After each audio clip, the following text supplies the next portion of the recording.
بخوان ای جان من شعر و غزل را، بکن اندیشه ای پیکی اجل را. سر و سینه مزن در راه شیطان، که فردا می شوی آخر پشیمان. برو ای خواهرم در راه الله، بسر کن جان من یک چادری پاک.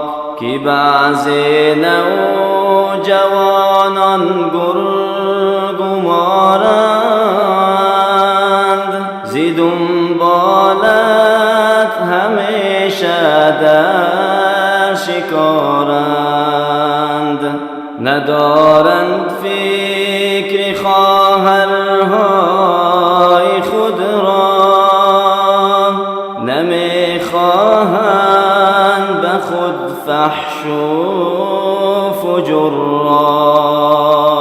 ندارد رحم دادر با برادر، که گویا هر دو باشند از دو مادر.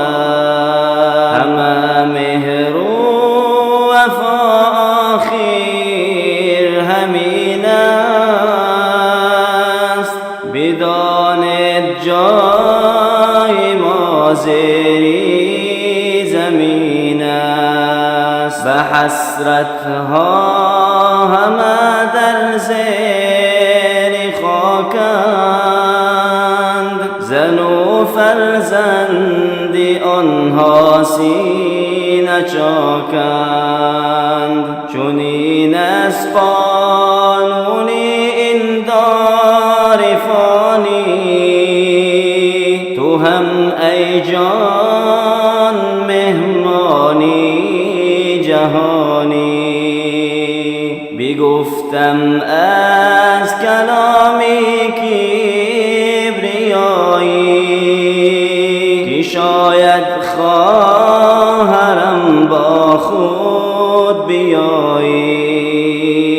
به پاکی یاد می آرم خدا را، درودی به عدد بر مصطفی را. نماز چون کاسه پر آب و نوش است، که فردا نزد حق پر اعتبار است. کشا چشم به عمری نوجوانی، بشو آماده بحری امتحانی.